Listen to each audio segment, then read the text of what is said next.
Okay. Good evening, everyone. Today's Monday, April 19th, 2021. I'm calling to order the Finance Committee meeting for tonight. The time is 4:30. I'm Lauren McNally, Chairwoman and Fifth Ward City Council person. I'm going to run down our roll call here that I have for tonight's meeting. Jennifer Ozinger, Rick Deek, Chuck Shasho, Jimmy Hughes, Kyle Mizak, Anita Davis, Basha Adamzak, Beverly Hosey, Chief Davis, Dawn Turnage, Domain Kitchen, Aaron Bishop, Harry Johnson, James Vivo, Kevin Flynn, Mike Durkin, Mike Ray, Nikki Posterly, Samantha Turner, Sharon Woodbury, Tito Brown, Chief Finley, and Jean Leeson. Did I miss anybody? Okay. We have a very large agenda tonight and a very large crowd on tonight's meeting. So we'll get started. Up first, we have some resolutions here. Item number 1, are there questions for the Parks Department on this project? To the chair. Yes, Anita. Yeah, I did have a question on to Dawn. Dawn, this is for $171,000, and our share would be that we would have to pay if we got the maximum would be $21,000. Is that correct? To the chair. Dawn? No, the correct amount is, you hear me? Yes. Okay. Alrighty. So the chair, the amount would be $55,185. That is because there has already been through Cityscape $115,700 that has been raised through fundraising. But there is no out of pocket for the city. There's no out of pocket? Okay, thank you. No, it would be the $55,185 that we're requesting in the grant that would make up the difference from the amount that was raised.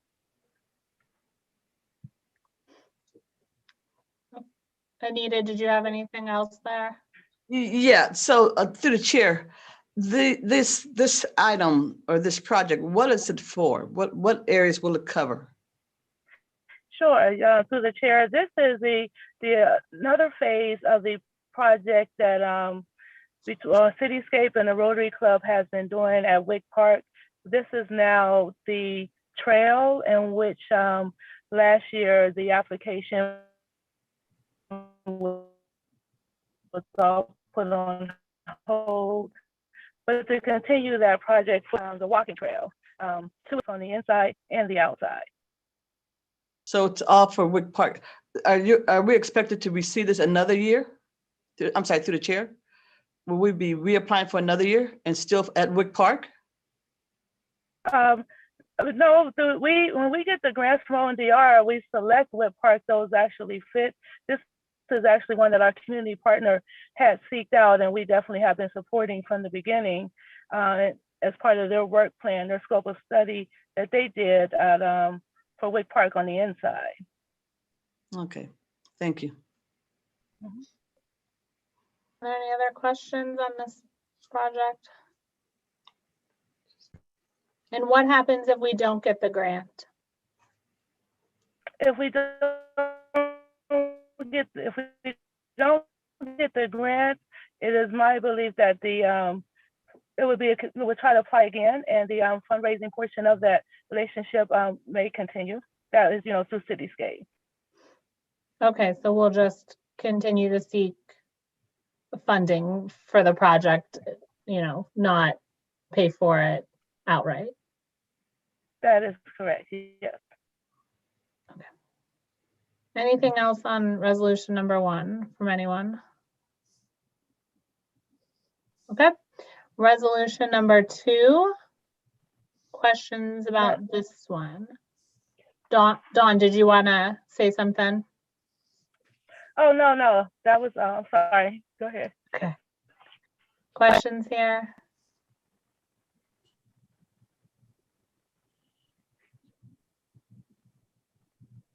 No? Okay. Move down under ordinances. We have item number 3. Questions?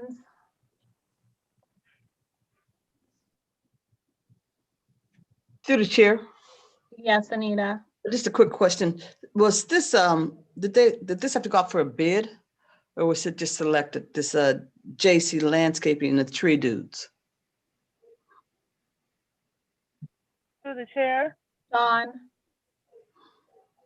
I did do 3. We did do 3 comparison pricing. There was didn't have to go out for a bid. I'm sorry, you were breaking up a little bit. I don't know if anybody else caught what she said. I didn't know if that was me or not, through the chair. Okay. Dawn, you're breaking up a little bit. So did you go out for bids for this project? No, I did not go out for bids. I did do 3 comparison pricing, in which I had when I went submitted, went with the best deal from there. We don't have to go out for bid? Mr. Vivo, do you, like, legally we didn't have to for this one?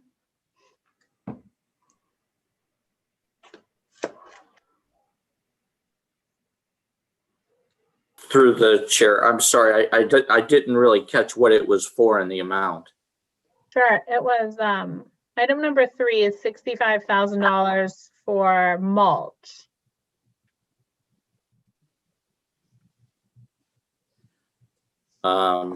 I don't see a reason why we wouldn't, quite frankly. Through the chair, the $65,000 for the mulch, we haven't even spent that amount. We've only spent enough. I had put in an ordinance to be accepted. We haven't even spent enough of the $65,000 as we do piece by piece. It's not one sum. This was the amount that was informed to be placed in our budget to do mulch. Through the chair, Kyle? we will address this. I was hoping that it was coming under a state bid contract, but given that it hasn't, and that we haven't actually gone out and purchased a large quantity, we will solicit bids, and hopefully the selected provider will be the lowest, because it is in excess of 50,000. That's why we have to come to council to ask to make that expenditure with one vendor, and we will work to accomplish that and come back to you. So with regards to this particular ordinance, we do not have, per our conversation right now, a number of other solicited bids by other providers, so we will come back to you with that. Okay, so should we just hold this then, or should we hold this, or Through should the chair, do you no, want to take it because off the agenda? we should take it off the agenda, because if we come back with a different vendor, we're gonna definitely come back to you, but it may not be with that particular vendor, Right, because we need to go out and solicit who is ultimately for the amount of volume. So it may take a little while, because we're gonna have to determine, unless they will quote it by yard, and if it's quoted by yard, it could be up to that amount, and then whoever's quoting us the lowest price by yard, that's who will come back to you. But it will be most likely for that rough amount, because that's what the park department believes they need it for quantity to cover all of the different sites that they have discussed as part of the budget process. okay. Does that makes sense to me. Does anybody have questions from council? Jimmy? Yes, am I muted? Nope, you're good. Okay. If I'm understanding Cal right, and the young lady, if it say this, she says she's not spending $66,000. So if she's just spending, say, $10,000, will this be would she have to come to council for approval to spend that $10,000 for this one vendor? Is that kind of how it works, or no? The chair, I'll address that. Kyle, If she's going to spend just say $10,000, then what we would not come to council asking to spend up to 65. We would go to Board of Control and Board of Control would execute that. But as we start to go up in volume, you have to appreciate we should be searching for the best price. So I mean, if we're going to spend money in excess of $15,000, $20,000, we probably want to spend who's going to be able to deliver it and who's going to be able to put it on site for the best price. So it's our responsibility to do that work and then bring that to you if it's in excess of 25. But if we're able to accommodate that in less than 25, then Board of Control could handle that. Through the chair, Dawn, and that is the responsibility that I have enforced. The amounts that I currently do have is by the yard, just to let you know. okay. So you know how much you need and generally how much, a ballpark of how much it's gonna cost. So you we'll have to go out, do the bid process for it and then come back to us. Right, yeah, that is correct. I mean, I had submitted this as a result of we went through the process of the hearings, and that was the amount that was awarded. Through the chair. I agree. Anita? I believe though, if it's over 25,000, is that the right, Attorney Vivo? If it's over 25,000, it does have to be put out for bid, regardless of how much council budgeted. It's how much you're going to spend. So it's the magic number. Correct. 25? Okay, Correct, yes. thank you. Okay. I certainly understand. Through the Okay. chair, this is Jeff Lemmy, and I apologize. Hi, Jeff. Hi, I just want to apologize. I had a little trouble getting on. I know Jimmy was fielding the questions, but I'm here too, just in Okay. case any questions. Thank you. Basha? Thank you through the chair. I just want to gain clarity. So are we removing this from the agenda?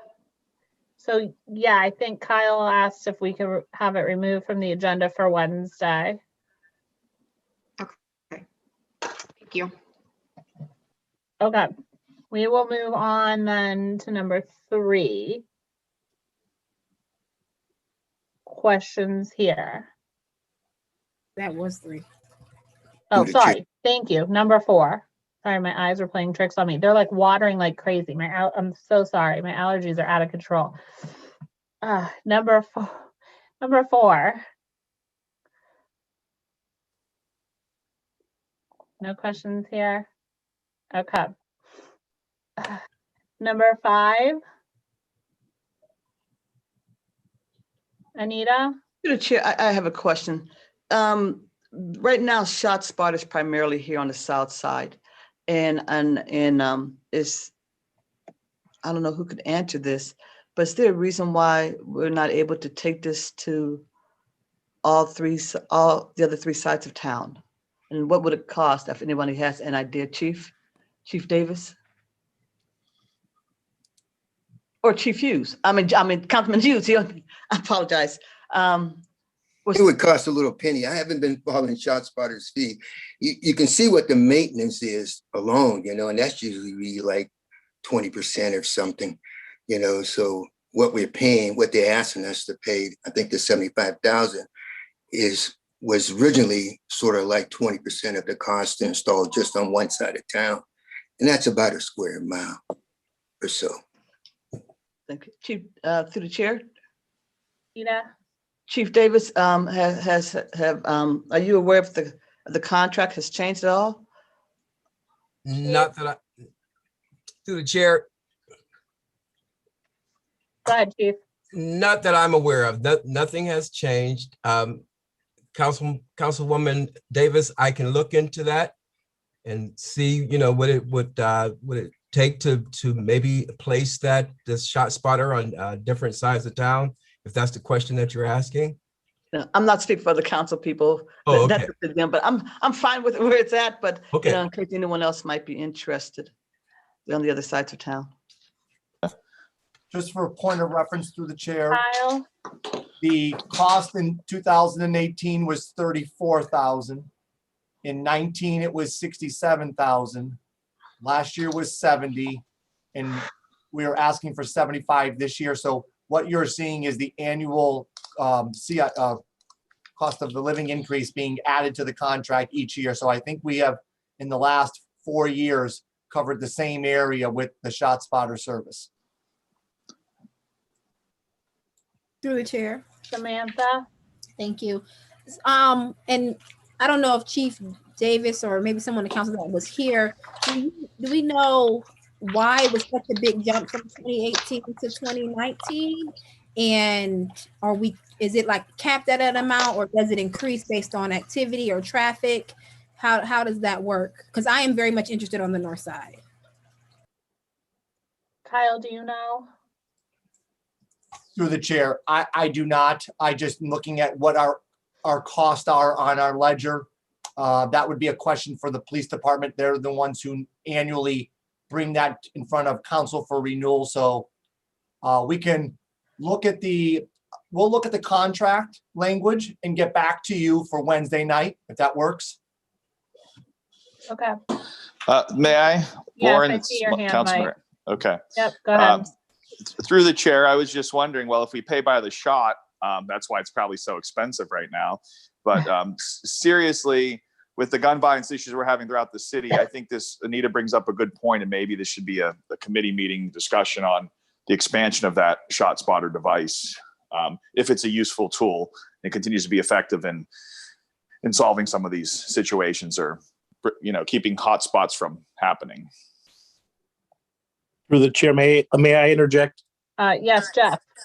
To the points of the various council members, I can tell you, as both a prosecutor and as a defense attorney, in a trial, it is a most useful tool to help create a visual and demonstrate to the jury exactly or within a certain proximity where a shot is coming from.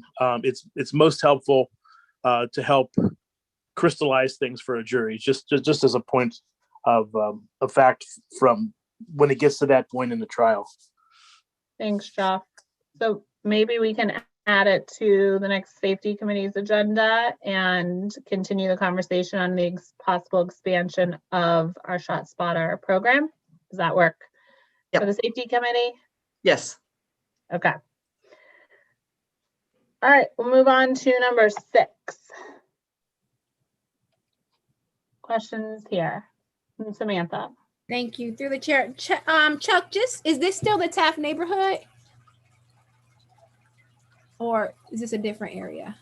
Oh, is he check? Maybe through the chair. Go Through the chair. Can you hear me? Yep. This project is just a couple different locations.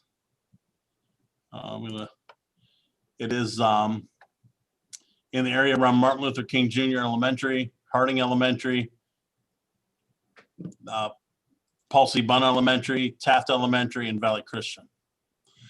This is a little bit more of a simplified project. It's just mainly a little bit of traffic control devices, mostly sidewalk in those areas, just kind of like random areas. We basically took a survey of the surrounding area that's allowed in the grant. This grant is specifically for sidewalk replacement around schools. So we're a little limited on where we do it, but those are the schools that are affected by it. Samantha. Thank you. Chuck, can you tell us, the council person for that area, where the sidewalks are going to be going in? Because people still live there and they're asking about sidewalks. So if this is covering that area, I just would like to be able to let them know that it's covered under this. Thank you. I can. If anyone wants to get with me after the meeting or tomorrow sometime, I will let you know exactly where we have the locations. Thanks, Chuck. Any more questions on this piece for Chuck? No? Okay. Move on to number 7. Questions for 7. Okay. Move on to 8. Questions here. Okay, move on to 9. Questions here. Anita. Through the chair, Chief Davis, this reporting system and this is the annual licensing fee. Does this include any patch that may have to come out or updates? Or will we have to pay more if there's a patch that has to be put in place or an update? Is that all included in the one contract? To the chair, Chief. I believe this is included, but I don't know if for certain 100%, but I can check for you and get you an answer. By Wednesday, I'd appreciate that. Okay. Thank you. Yes. Okay, any more questions here? All right, number 10. Questions here. All right, 11. Through the chair. Samantha. Thank you. So after reading the agreement, my question is this complete out the door? I think it references court costs and fees, but it doesn't reference an amount. So what's the complete out the door amount before I ask the question in regards to the February 22nd memo that was sent to us?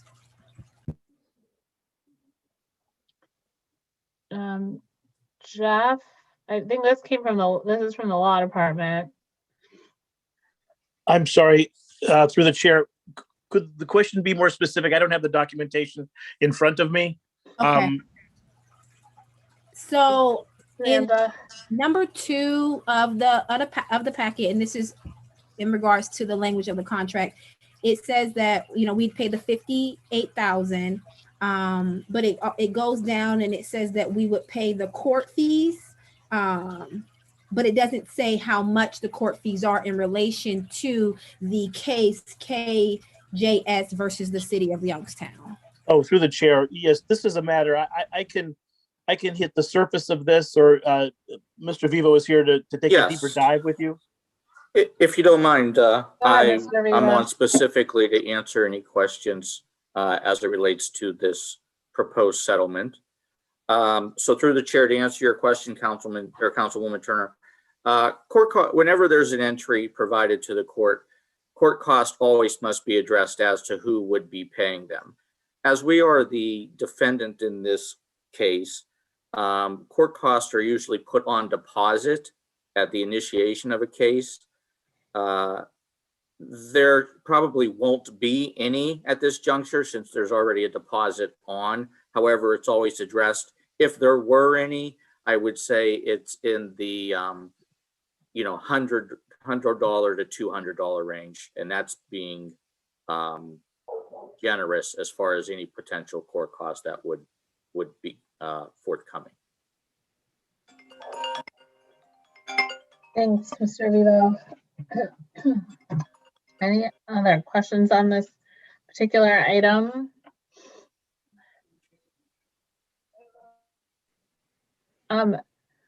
Just out of curiosity, how long did it take us to go through the whole series of events from the time, the incident happened to where we are now? Well, I can tell through the chair, if I may. This is an incident that happened in June of 2017. So probably within a year from there, probably less than that, I believe that we being the city started receiving or was in conversations with the owner of or KJS LLC, the owner of what is 944 West Rayan Avenue, as to their position as to what happened during the course of the demolition. Subsequent to that, we, through our conversations, we engaged in some engineering studies showing what actually happened, how it happened, and here we are today. Thanks. Anita? The chair, so this dollar amount, is that us paying out of pocket or is that our insurance paying?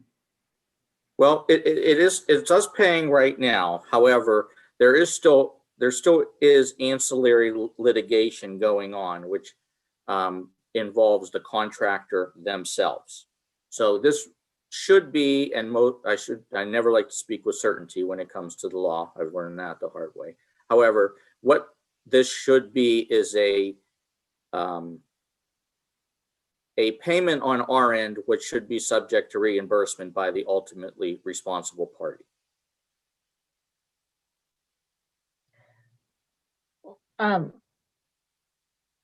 We're not the ultimately responsible party. Correct. Through the chair, we hired a subcontractor to do the work for us, and they were the ones who actually did the damage. So we're looking to them in their performance bond for reimbursement of the damages that they caused on our behalf. Gotcha. Thank you, Jeff. Sure. Well said, Jeff. Thank you. Samantha? So just to be clear, we don't have to pay any additional fees or fines because we didn't honor the original agreement that was made with them? Correct. Okay, so this is that we're just paying the same amount we initially agreed to pay. Correct. And after this is done, we won't see any additional costs except the cost with the litigation towards the subcontractor we used. Correct. But if that were to be cost, that would be cost in a separate matter. So there are no additional costs out of this matter. Correct. This resolves it in its entirety.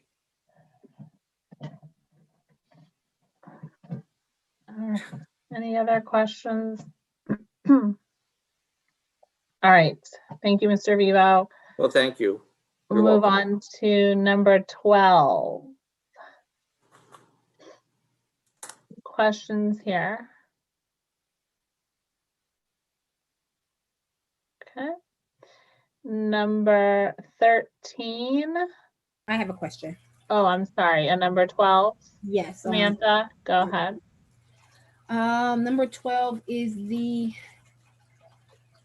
okay, yes, the tax abatement. This question is for Sharon. Did they lay out a timeline for hiring? And they said that the sewer relocation, to offset the sewer relocation is why they're asking for the tax abatement. Is there any additional cost to the city in addition to this tax abatement for that relocation? Sharon? Through the chair, there are, and Chuck may have some additional information to add to that. It is my understanding that this cost will be totally at the expense of the developer, in this case, Valley Foods. Samantha? Yes, and then did they give you a timeline for hiring? And have we built in a different procedure as to us for them honoring their commitments? Just basically what we've learned from Chilcan, have we built in some different procedures in ensuring that they honor those commitments? Sharon? Through the chair, the hiring is over a 3-year process, and they are projecting to hire 21 employees in year 1, 9 employees in year 2, and 5 in year 3. This abatement is structured where they will start off with a reduced tax abatement of 50% for the first 5 years. Typically, what we have presented to council is 75% over 10 years. What we've presented to council is an average of 75%, but building in a schedule where they can meet their performance and their numbers. They will have a 50% abatement for years 1 through 5. And if they have met their obligations, it's a successful project, then they will get the benefit of the 100% abatement for years 6 through 10. So there is a performance measure in how we've structured it for this project. Anita?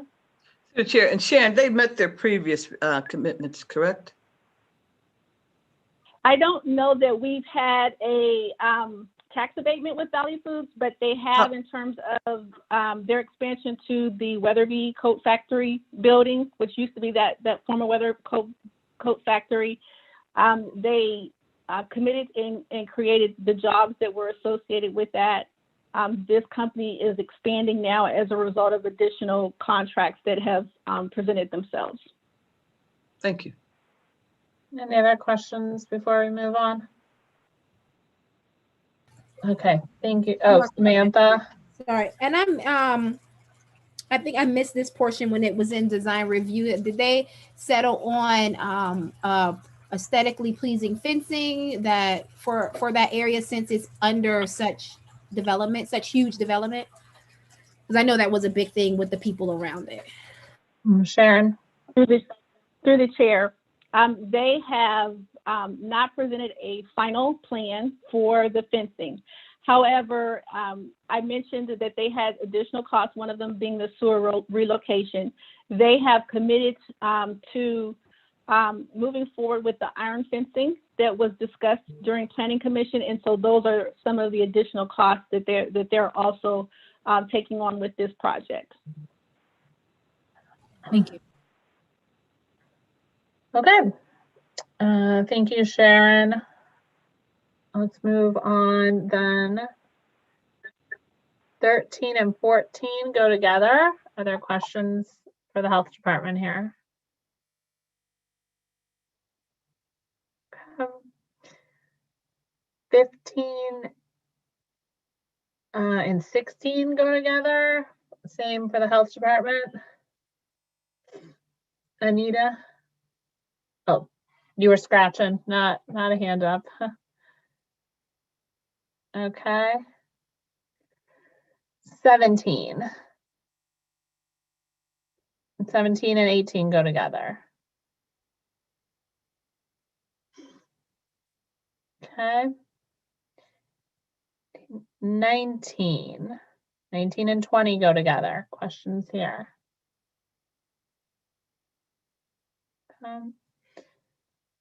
21. Questions here? I believe this was in committee for a while. Samantha? Thank you. I just wanted to ask, because we're under policing, Chief Davis, how is getting our community police officers in each ward going? How's that process going? It's really not a question about the legislation, but just about policing overall. Yeah, we're still in the process of vetting some applicants at this time. They're going through extensive background checks, and we're almost complete with that process. As soon as we're done with that, I'll meet with the mayor and Kyle, and we'll discuss hiring. Oh, I'm sorry. Just a direct follow-up, Chief. I thought you were hiring. You were putting already seasoned police officers into the community policing slots. That's, and correct me if I'm wrong, Councilman Davis, if that was your understanding, but I thought that you would be shifting other police officers into that space and not hiring directly for community policing. Through the chair, Anita? This is off topic, but Samantha, Councilwoman Turner, you're correct. I mean, the transfers are supposed to be in place or in the process right now and not conditioned upon the hiring of the new officers. That was the commitment that had been made. Chief Davis. Chief. The chair. But I don't want to hold us up in this finance meeting on this. So we can address it at the safety meeting. Chief, did you want to add anything before we get back through the to chair, through the chair, without taking away from the patrol functions, the everyday patrol functions, especially with the number of shootings going on in the city.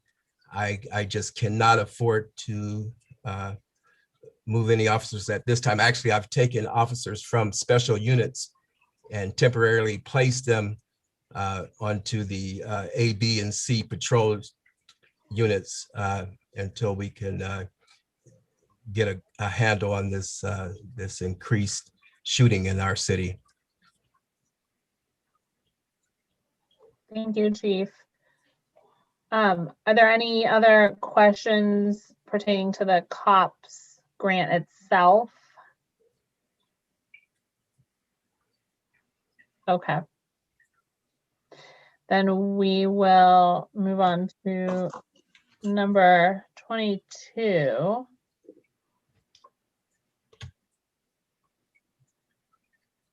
Questions here. So I do have a question. Samantha, okay, Thank hang you. on, Samantha.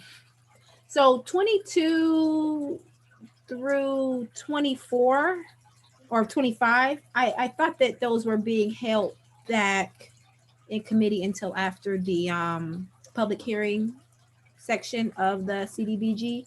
Because this is the budget, this is exactly what they presented, and there's changes that were suggested that are here as well. So I'm just confused as to why it's in front of us for approval when we can't approve it until after the public comment section. Through the chair, Kyle. number 22 has nothing to do with the CDB budget. Yeah. So we'll hold your question there, Samantha, when we get to 23. Questions for number 22. Anita? Through the chair, I'd like to know from our finance director how this would impact our bond rating and also the reporting system from the state auditor. Kyle? To the chair. Currently, we have not or do not plan to go out and issue any new debt. We will be rolling the amphitheater, we will be rolling the court note and the Cavelli note. But because we have been actively doing that year over year, it does not actually get rated. So given that we are not looking to issue debt, there will not be a future rating. However, if we were to go out and try to issue debt, we would struggle getting one of the clearinghouses, given that our audit has not been able to be done in a manner that would reach a conclusion to say that our books are in order. We would struggle, and as a result, we would have to pay additional costs to issue debt, meaning our interest rate would be much higher because of our risk. So as a result of addressing this, we will, if we needed to go out and issue new debt, we would work through open markets and we would get a rating, and our rating would probably stay where it is now currently at negative BB, which is where we've been for the last 5.5 years. I did speak to Joey Jones. He is the chief auditor of the state for the East region of our area in Ohio. On behalf of the state auditor, they are very pleased that we are addressing their concerns and are going to correct this. They have identified that most likely in a subsequent event, which will be highlighted when they do our 2020 audit, that they will point out that we have addressed the shortcoming that was identified in the 2018 and 2019. I'm hopeful that they will not actually flag us as a audit finding for 2020, given that we will have addressed this in early 2021. But they did assure me that they are very happy that we as a body have decided to address this. Mike? Yes, through the chair. I just wondered about, it sounds like a good plan, and thank you, Kyle, for that. However, when this situation came up in the original audit, we did, I think, consult with counsel, meaning legal counsel. We had a firm out of Akron. I'm not sure the name exactly. Jeff could probably help me fill in the gaps. And we did have a position that was very strong and an opinion. I'd like to see something, that shows that this is a good plan, maybe from, that law firm or someone that we were in a very stern position prior to this, that we had done things appropriately. I don't know. I still believe we have, but if we're going to solve a problem, which it sounds like we have a good solution here, I'd like to hear something about that. So I don't know if Jeff can reply to that, or did we go out for another opinion, or where we're at with that?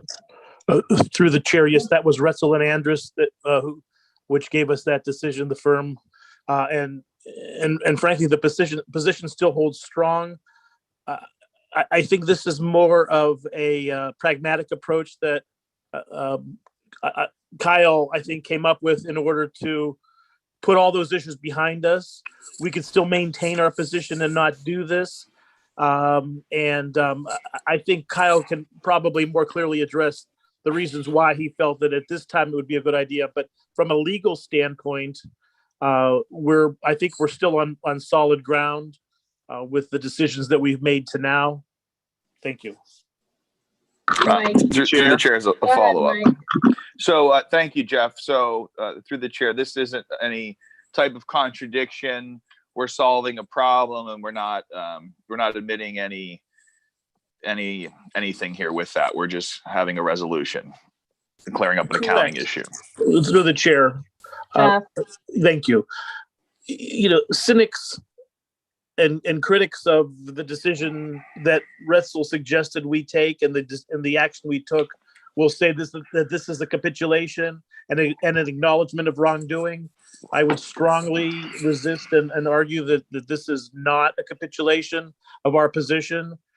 I think, once again, I don't want to step on Kyle's toes, but I think he thought that rather than continue to have a negative relationship with state auditors, that maybe it was the time, since the money is there, to take that money from the general fund and put it into these into the funds that they came from, and they're still city funds. Thank you. And just another question from that. I mean, just off what you might not know, and maybe this is something we'd have to ask that law firm.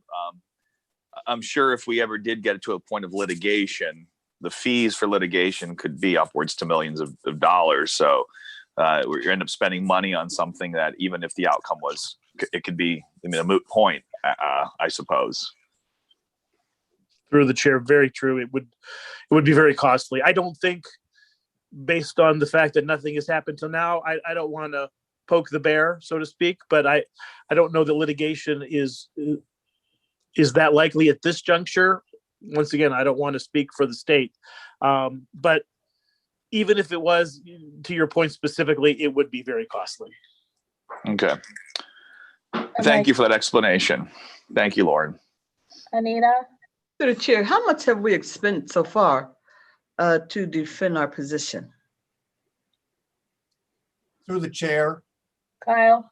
I will get that information for you for Wednesday night. If we move forward, I would have to look up those invoices and then verify, because when we pay them on a monthly basis, if they do work on our behalf, in the past, they were working on multiple different facets of work. So I'd have to look back at those invoices and see what was directly attributable to that audit issue.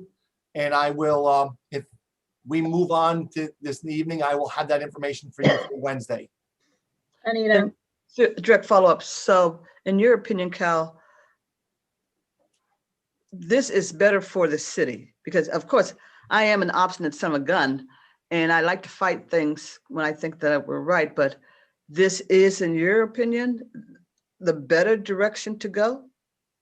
Through the chair, I would certify that, given the fact that we had to tippy-toe around the water fund this calendar year when we did the budget, we're going to now infuse another 2.7 million back into that fund. Again, Harry is working on a number of projects that were deferred, so we want to make sure that we don't operate close to being in the red. We're also going to put nearly a 1.7 back into wastewater. A few years ago, we had to raise rates. We are now tackling that higher debt service. So anything that we can do to prop up these two funds, and because the resources are available and at our disposal, we want to put them back into those enterprise funds. And again, the healthier they are, it means that we can keep a cap on having to potentially raise rates in the near future. And it's just better from our perspective on our audit trail to have a clean audit, because we never know down the road if we're going to have to go out and issue debt in the future.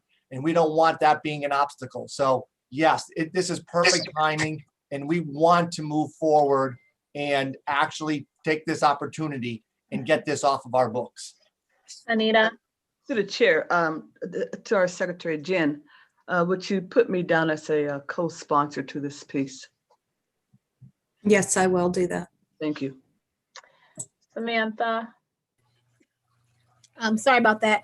I do have a question in regards to this. Have we received notification for audit ending December 2020 if we need to get an IPA again, or does that not come forward? Because I know we got one last year and we had to use an independent accountant for the 2019. I'm sorry, through the chair.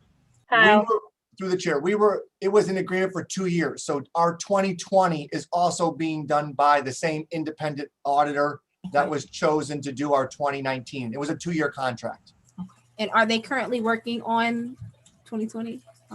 Through the chair, yes. My staff and I have been working on first the conversion to the basic financials, and then that third party will audit the conversion from basic financials to the GAAP numbers, and then those are the numbers that they'll start auditing. And we have to load our GAAP numbers to the system for the state auditor by May 31st, and they will begin the process beginning of May. They are scheduled to be here and start working on those numbers. Thank you. Jeff, where are we in terms of the legal side of this issue? I don't know that council's really been updated in quite a while. Through the chair, yes, thank you. We are in the same spot we were in back when the state made its findings and basically told us this is what we should be doing, and we said we disagree and we're not doing it. Absent litigation, we've sort of been in a holding pattern, not sort of, we've been in a holding pattern, presuming that, as I thought we would not ultimately be doing this, but Kyle came forward with the idea that it might be cleaner and appropriate and timely to do it this time. And Kyle, please jump in at any time. But in terms of the legal components, nothing has changed. We sort of held our breath and just waited for the state to decide whether or not it was going to take any court action against us. To date, obviously, they have not, or you would certainly know about that. And I guess based on the time that has passed, we're at the very least hoping that they do not intend to do that. Chair? Through the chair. Mayor, you have to speak. Okay.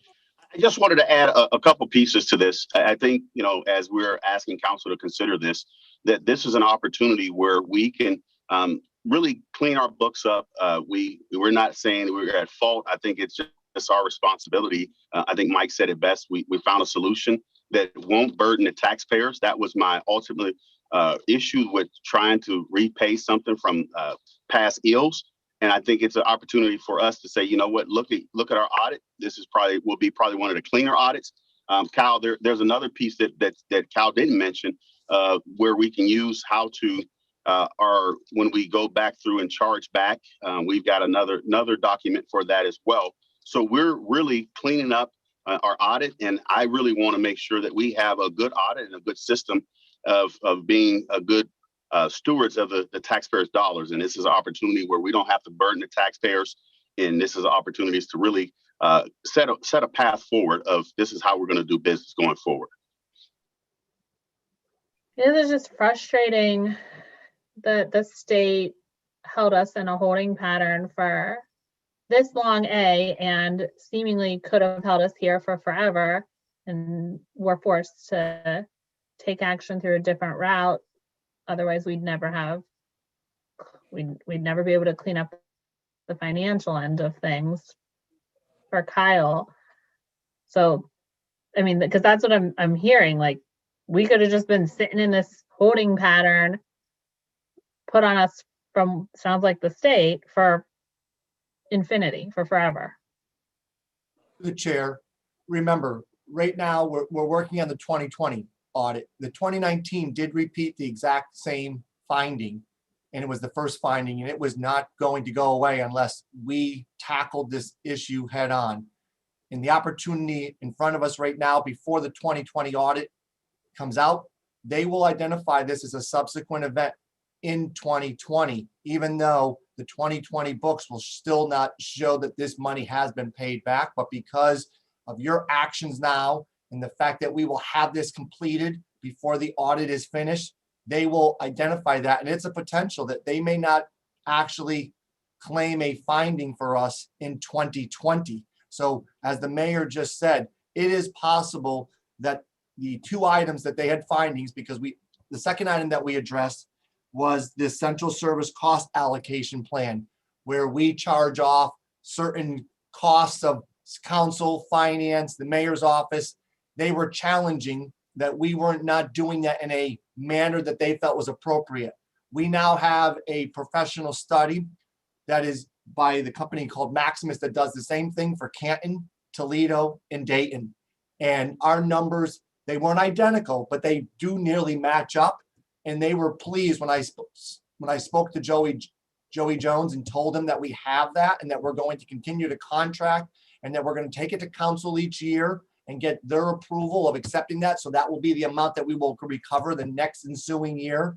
They are very pleased. So I'm hopeful that they will identify both of these in our 2020 and we will have no findings or repeat findings unless they uncover something new. But I'm hopeful that they will not repeat these findings in the 2020 because they will identify these as subsequent events.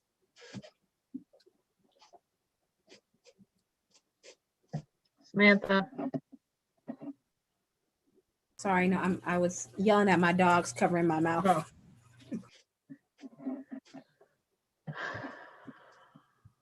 All right, any other questions here? Okay. Now we're on to 23, which does begin the community development CDBG home HUD funds from last week's council or committee meeting. Samantha, you did have a question. Do you want to rephrase it or reissue it? Yeah, thank you. Through the chair, it seemed as though at the end of the meeting, these weren't slated to be here on the agenda, and they are. So I just wanted to know if something has changed or are we holding these back? Through the chair. Nikki. Yes, these are, you're correct that they are supposed to be on the agenda. What we proposed in the CPEC committee meeting was the budget. What we have is a complete annual action plan. We're asking council in draft to approve the budget portion of it. Once the budget that we reviewed last week is approved, our consultants can then update the annual action plan, which is already on public display. So once that's updated, the public now can see the budget that was approved and have public comment sessions. So that public comment period ends on the 30th. While that budget is there approved, they can comment on it moving forward. What we did not want to happen was what happened last time when we presented the consolidated plan. We approved the entire plan.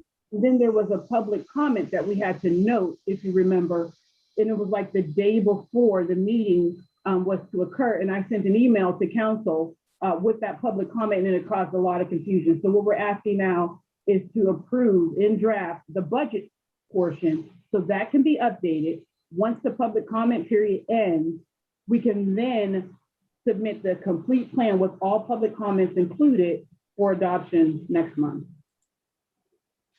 And this was the way, after speaking and working through your clerk, this was the way it was recommended to be presented. And I don't know if, when I printed these out, they don't show draft, but it was the way it was supposed to be submitted through law as a draft document. I don't think we could pass an actual draft document. The entire plan is in draft. What we're asking you, excuse me, through the chair, the entire plan is in draft because it's not completed until the public comment period ends. What we're asking you to do now is to approve the budget portion that was discussed last week so that it can be updated into the plan. And in previous years, so we're approving the budget separately from the plan as a whole, and then we'll approve the plan as a whole and it will include the budget. Correct. Through the chair, correct. But the legislation that you're asking us to pass right now is full legislation to pass the budget. Through the chair, what I'm asking you to approve is the budget that was submitted through CPA last week. The ESG and home CDBG budget, correct? Okay. Anita?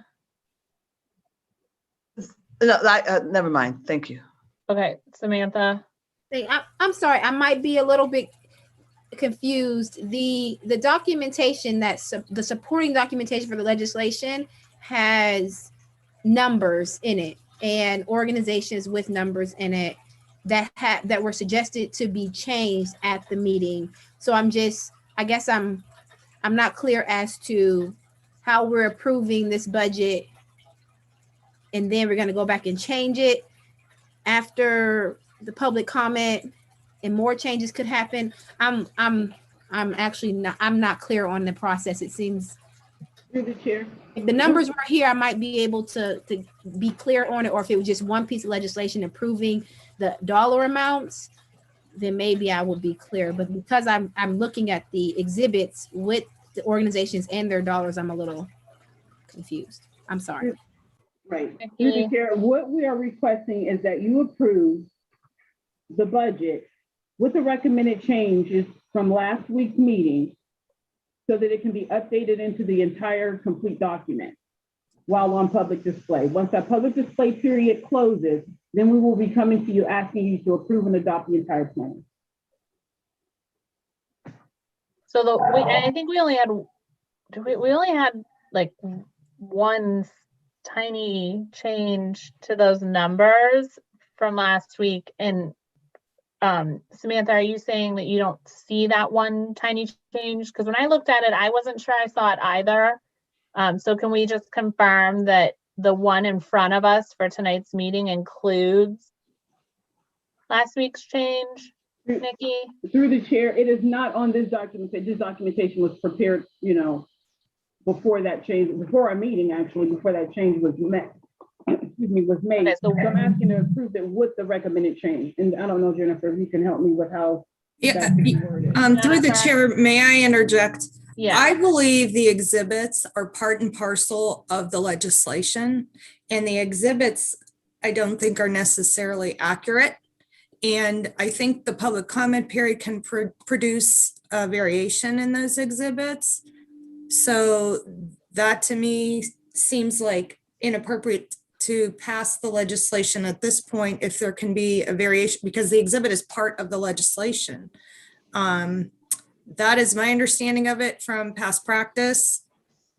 I don't know that there was any different conversation, with law, but those exhibits, if there's going to be changes in them, it would require an amendment.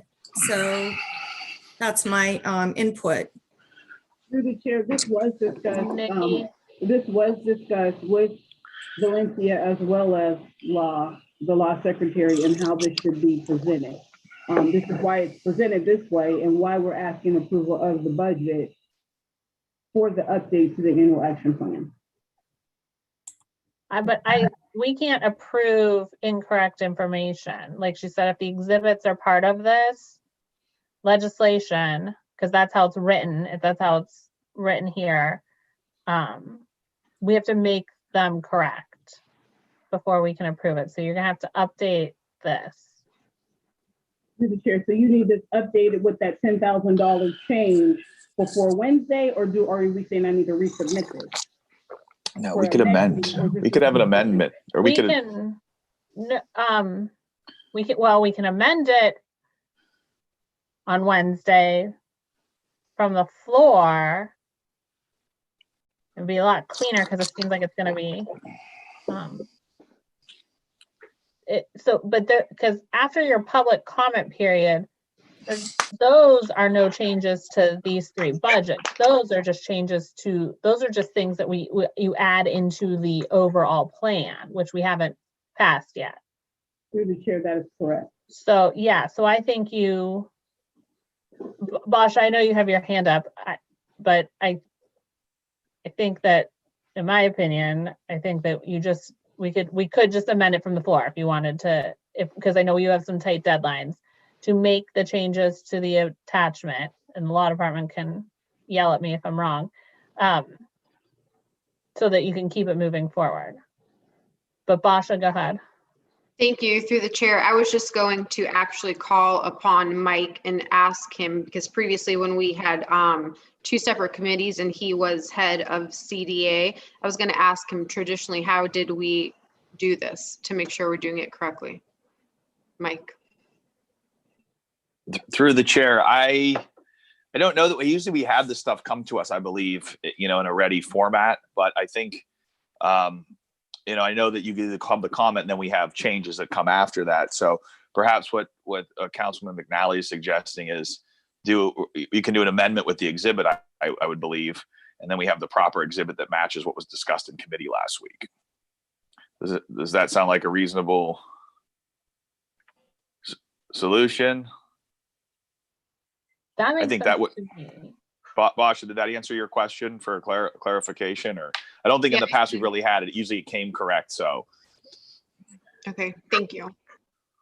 The chair, and Jennifer, does that make sense to Jennifer? Sorry, through the chair, Jennifer, does that make sense to replace the exhibit in whole and just amend I'm sorry, through the chair. Over the years that I've been involved, when it was complete and past whatever deadlines, if there was a possibility of any changes to the exhibits, it did not go to council for passage or consideration until the public comment period. This is what I recall, until the public comment period was over and any little twinges were made so that it was whole and complete upon passage. Because like I said, those exhibits belong with that piece of legislation, it's part and parcel of that.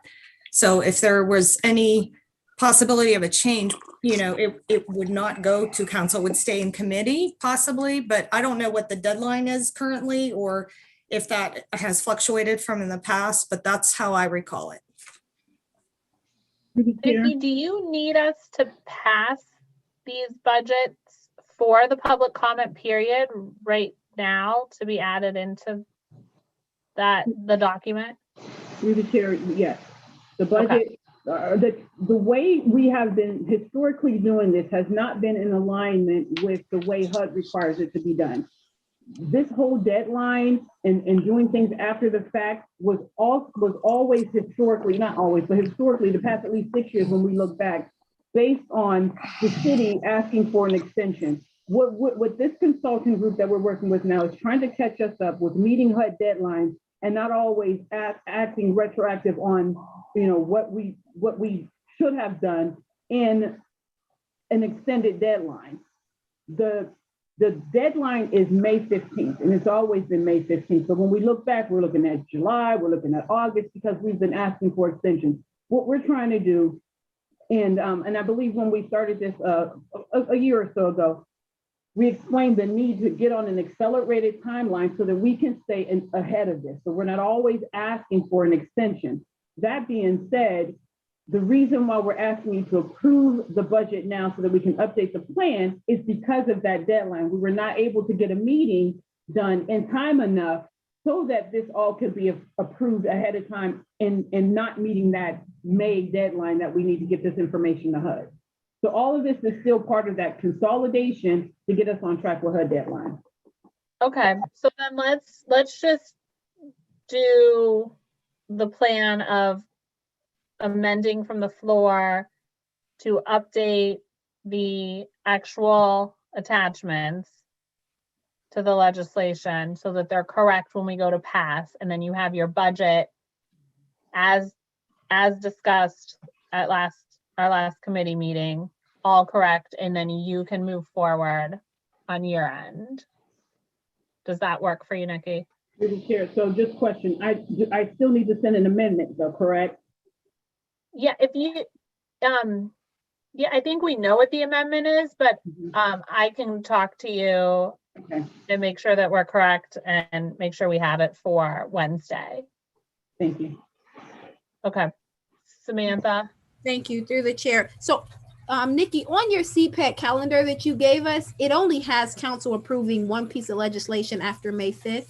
So I think that's why I'm a little more confused as to what we're approving, and then we're gonna reapprove after May 5th? Through the chair, May 5th is the complete document with all public comments. The public comment session ends on the 30th. So that'll be updated on the 1st. And then we're asking, you know, May 5th or 6th, whatever date that was, is to approve the entire plan. Which would have already included the budget. The budget that you're asking to be approved on Wednesday. Part of the entire plan, correct. Right. Now, what if you get in public comment? I feel like last year we had like a last minute request from somebody who said they didn't get it and we ended up adding it in. What if that happens in the budget? It then do we just go back and change the budget at that point? Through the chair, this is why we're asking to approve the budget portion while the public comment period is still open, instead of approving the whole thing early like we did last time. And then the public comment period, we had a comment at the day before, and it threw everything off. The public comment is not going to change the budget. You appropriate the budget. That's not going to change the budget. What it may change is how we spend the budget that was approved. So I guess then I'll go back to my question. Do we need to have the exhibit laying out what we're giving to who in this legislation, or just what it is for what the budget overall is? And then when we present the whole plan, you present exactly who's getting what. Like, I don't know, is that necessary or? Through the chair, HUD recommends we are transparent and upfront from the beginning.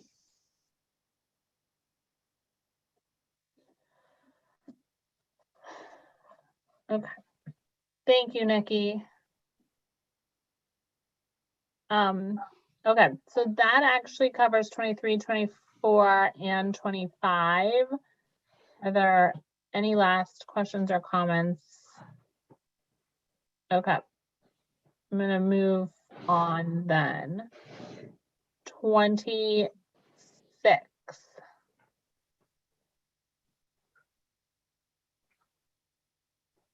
Questions? Okay. 27. Anita. I think this is for Nikki. Could you explain this position?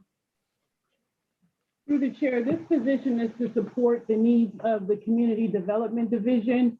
Back over a year ago, when I took over the department, we reviewed what is needed in each area and each division. And we have been holding a series of restructuring plan committees through CPED, as well as our, in conjunction with our annual annual review of our department, we submitted the restructuring of the CPED department as well as the justifications for what is needed. What we decided and what we determined is the Community Development Division is in need of a support role to help oversee the CDBG program. There's, with us being an entitlement city and having the CDBG home and ESG funds coming in, that division needs support in monitoring those funds in conjunction with the compliance as well as the fiscal officer.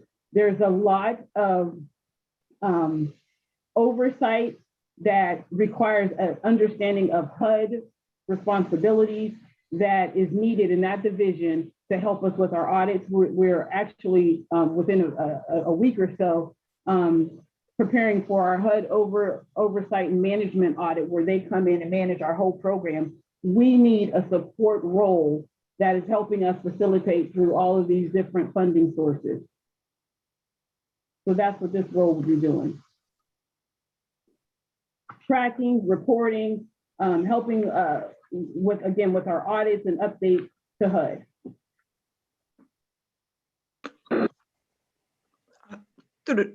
Anita? Yes, through the chair. And this would be a permanent hire. Through the chair, that is correct. And this cannot be through a contract? God bless you. Sorry. Through the chair, I would not recommend this be through a contract. there's a certain skill set in understanding what is required with HUD. And to teach someone that on a contract who can be gone the next year, that would be too much work to get someone up to speed, to have someone having access. It takes months to even for HUD to even allow you to have access. 6 months it took me as a director to even have access to the HUD import portal.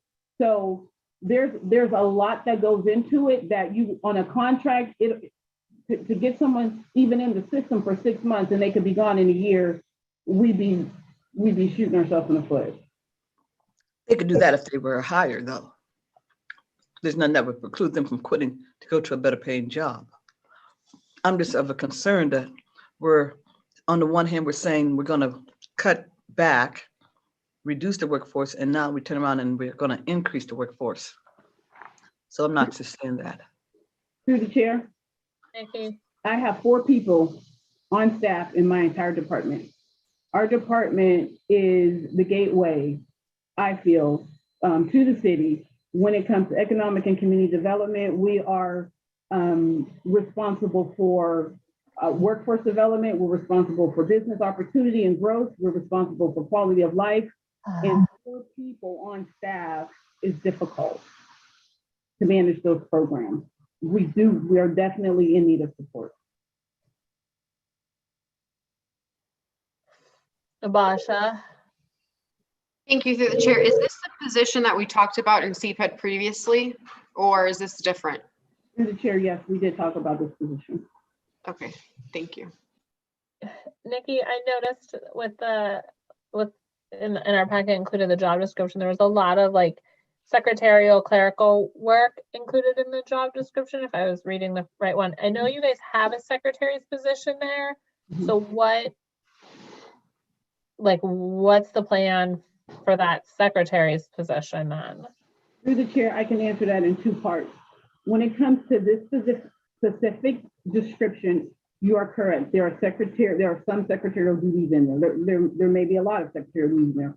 However, this is a HUD program specific job description, meaning that these are HUD dollars that we're paying for. So this position cannot be utilized to spread out all over the department.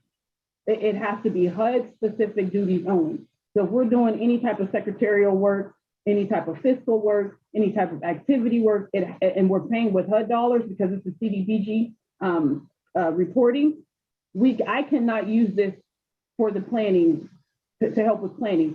Sharon cannot use this person to help in economic development because they're being paid for with HUD dollars. When it comes to monitoring the administrative costs, that 15% we talked about, this is encumbered in that. So you cannot commingle what HUD is giving you for HUD duties for general fund work. As far as the secretarial position that is open, yes, I am looking for an executive secretary that can, and I didn't present it for this meeting because the job description wasn't ready. But what I will be presenting to you is a secretarial position that can work fluidly among the 3 divisions as we discussed in CPED. And that one will be an at-will position. Okay. But I thought your secretary's position is civil service. I don't have the secretary position that we had 2 secretaries. One was a temp and one was a union position, but that position was only for planning. We moved this to a management position in CDBG to help with CDBG. Okay, so this position is only for CDBG, funded by CDBG, and needs specific HUD acknowledgement requirements and stuff like that for who you're looking for. Through the chair, yes, that is correct. Samantha. What about your compliance officer? Isn't that also a required position that you must fill through HUD? Through the chair, yes. And we did, that was posted.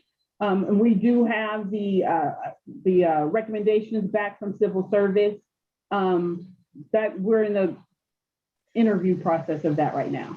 And what we're also going to do is we're asking civil service permission to backfill the assistant compliance position as well after losing our employee, Mr. Hudson. Okay, so just a direct follow-up. Samantha. So when we're all said and done, your department will see 3 new employees to help move our community block grant dollars more efficiently inside of the community. To the chair, actually, it'll be 3 new employees and 1 replacement. So it'll be a total of 4 when you include in the backfill of Rufus's position. We had initially presented 3, but we're needing 4. Anita. To the chair, and these are all being paid for out of CDBG funds? Through the chair, yes, that is correct. Will that impact on the other areas? This that other agencies and things that apply?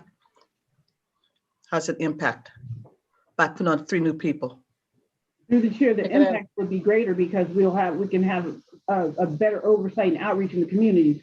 Right now, I have 1 person who is doing all of those positions. 1 person. Beverly is doing all of those positions herself. The compliance, the oversight, all the paperwork, the registration through HUD, and that is definitely a conflict of interest when it comes to HUD.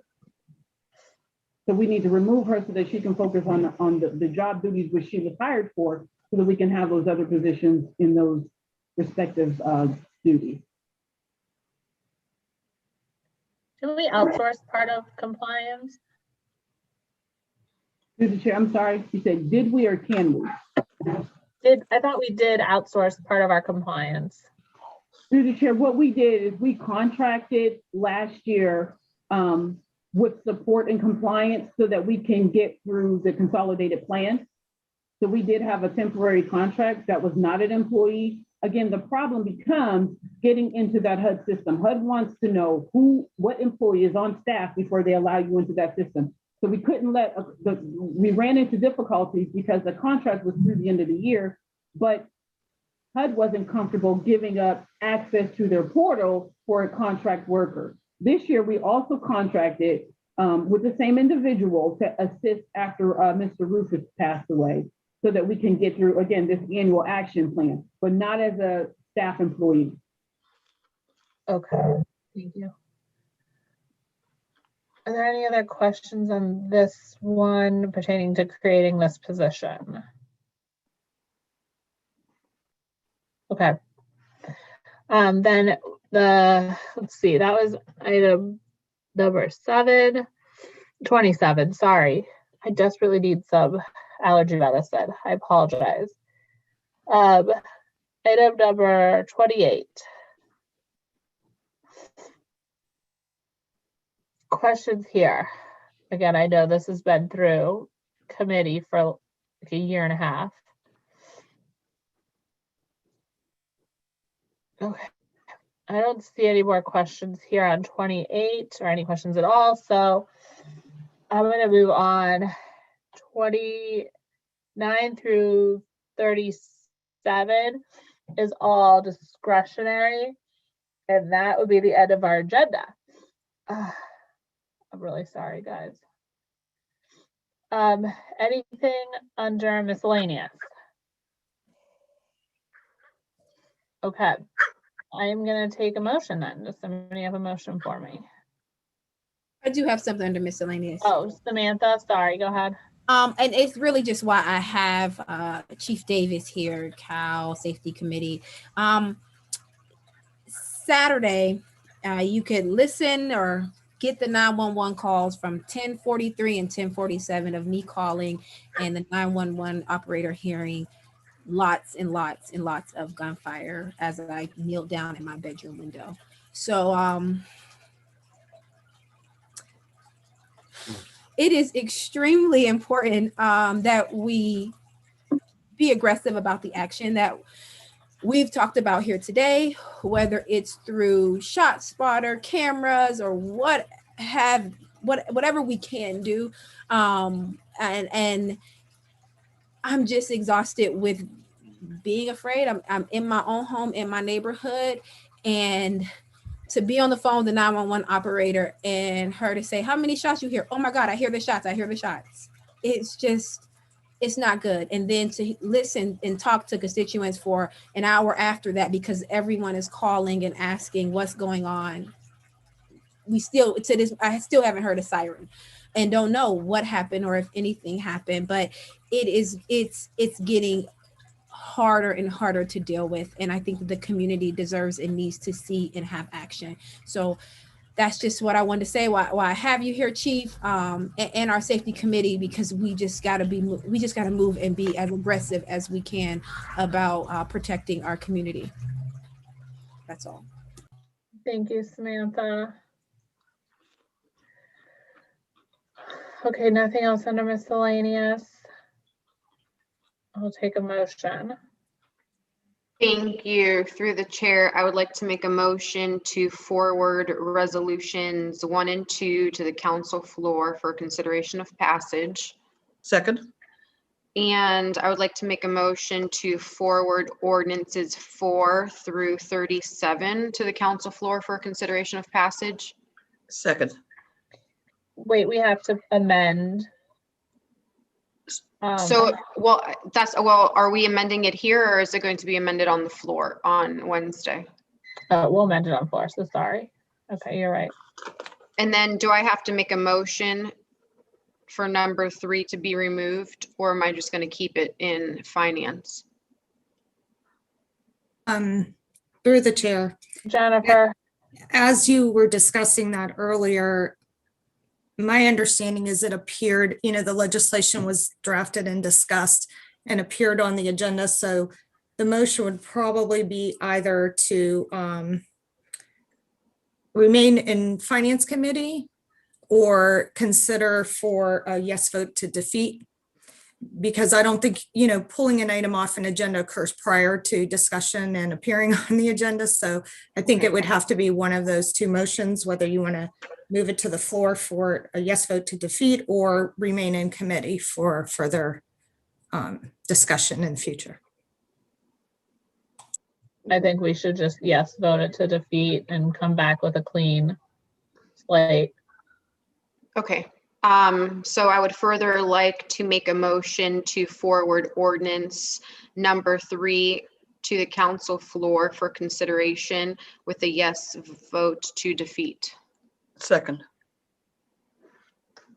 Okay, thank you guys. I will take a motion to adjourn. Motion to adjourn. Second.